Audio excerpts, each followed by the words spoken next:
بسم اللہ الرحمن الرحیم۔ عزیزان گرامی قدر، اللہ سبحانہ و تعالیٰ نے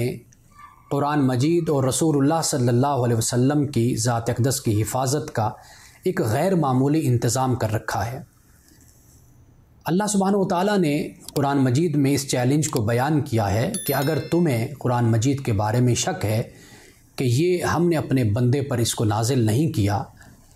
تو پھر ایسا کرو کہ اس جیسی کوئی کتاب بنا کر لے آؤ۔ پھر یہ فرمایا کہ 10 سورتیں، پھر 1 سورت، اور پھر یہ فرمایا کہ 1 آیت ہی بنا کر لے آؤ۔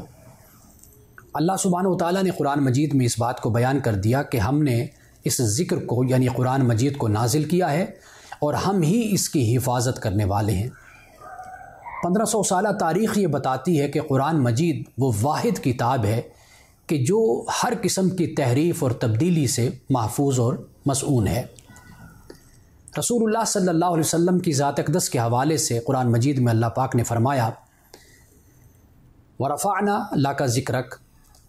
ہم نے آپ کے ذکر کو آپ کی خاطر بلند کر دیا۔ اور یہ بھی فرمایا وَلَلْآخِرَةُ خَيْرٌ لَكَ مِنَ الْأُولَىٰ، آپ کی آنے والی گھڑی موجودہ گھڑی سے بہتر ہے۔ اور یہ بھی فرمایا لِيَغْفِرَ لَكَ اللَّهُ مَا تَقَدَّمَ مِن ذَنبِكَ وَمَا تَأَخَّرَ، یعنی وہ عیب کہ جو آپ کی طرف ماضی میں یا مستقبل میں منسوب کیے جائیں گے، اللہ سبحانہ و تعالیٰ نے ان تمام عیوب اور نقائص سے آپ کی حفاظت کر دی ہے۔ یعنی قرآن یہ بتاتا ہے کہ اللہ سبحانہ و تعالیٰ نے اپنی کتاب کو بھی ہر طرح کی تحریف سے محفوظ کر دیا، اور آئے روز اور آیا دن رسول اللہ صلی اللہ علیہ وسلم کی شان اور عظمت کو بڑھائے گا، اس میں کوئی کمی نہیں کرے گا۔ اب بحیثیت امتی جو ہماری ذمہ داری بنتی ہے، وہ ذمہ داری یہ ہے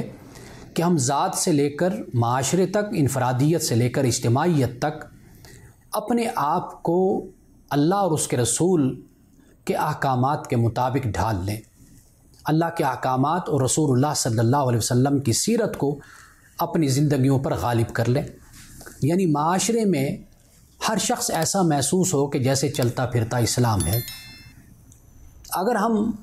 اپنے کردار کو، اپنے اخلاق کو، اپنی سیاست، معاشرت اور معیشت کو اللہ کی کتاب اور رسول اللہ کی سیرت کے مطابق کر لیں، تو اس سے بہتر اس شخص کا کوئی جواب نہیں ہے کہ جو لا علمی میں، کم علمی میں، دشمنی میں، عداوت میں، تعصب میں یا بغض اور کینہ میں اللہ کی کتاب کی بے حرمتی کرتا ہے